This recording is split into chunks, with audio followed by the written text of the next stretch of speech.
นั่งลงเจ็บมันเอาเนี่ย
หอกก็ไม่ไหวคือเก่า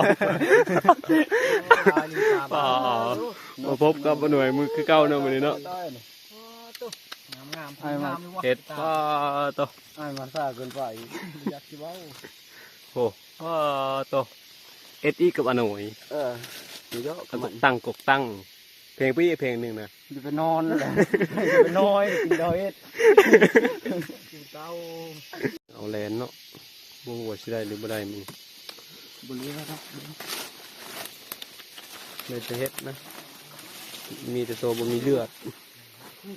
หน่วยก็เมื่อยแห้งน้ำมันตัวนี้แหละตัวนี้มาดูผ่ามันนะผ่าจอยหน่วยเมื่อยแห้งเลยพอนะไม่โลโก้การยักนักพี่น้องเขาทำเลยมองนี่ฟองสะก้นออกมาหน่วยเฮ้ยตันผ่าน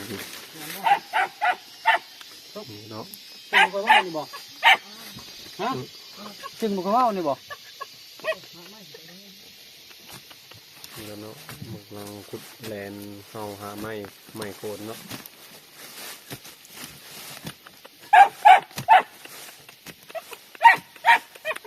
มาเห็นขนาดมาตัวหน่อย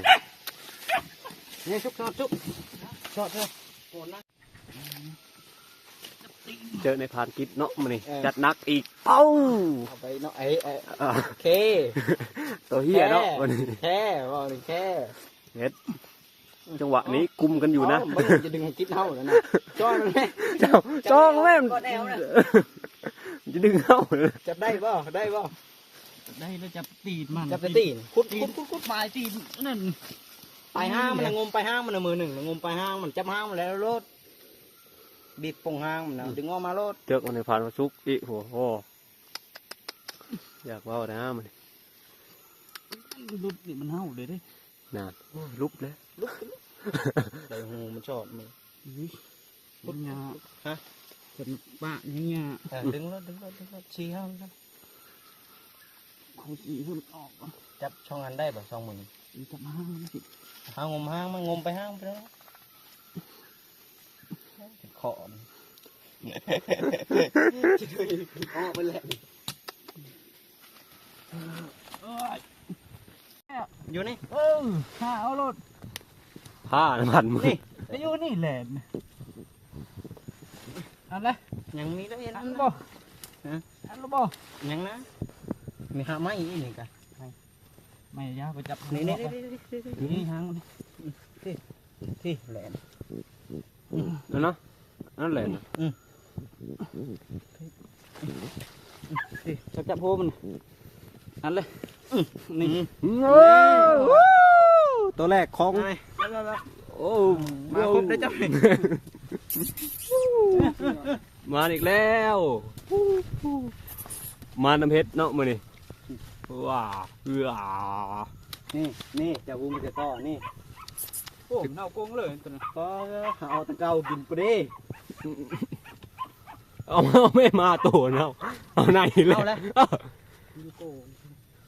มันเอาเสียงดังออกมาพี่ในผ่านสู่เผ็ดอีกแล้วพี่น้องเนาะบ้าเดี๋ยวนะคอยงงมาขัดนี่ปกติแล่นเล่นแล้วมันขาดมันได้ขึ้นได้หูมันฮะเป็นหูมากระจายขัดนี่แหละถ้าอันนี้เองตึ้งอยากเว้าอย่าเว้าไหมขามอันนั้นได้บัดสิมานเนาะขามมันนี่อยากเว้าเลยเก็บเห็ดไกลแลนพยายามแห้วไปได้เห็ดก็แน่ไปมุดที่ถึงโคทิ้งกว่าแปดแต่แคมหน้านี่กันมามันไปเปลือกไก่ของไผ่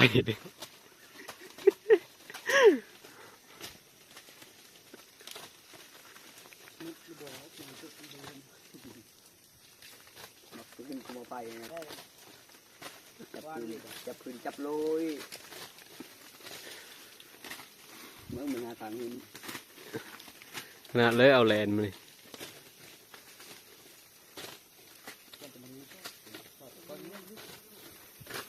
ยุงลายขนาด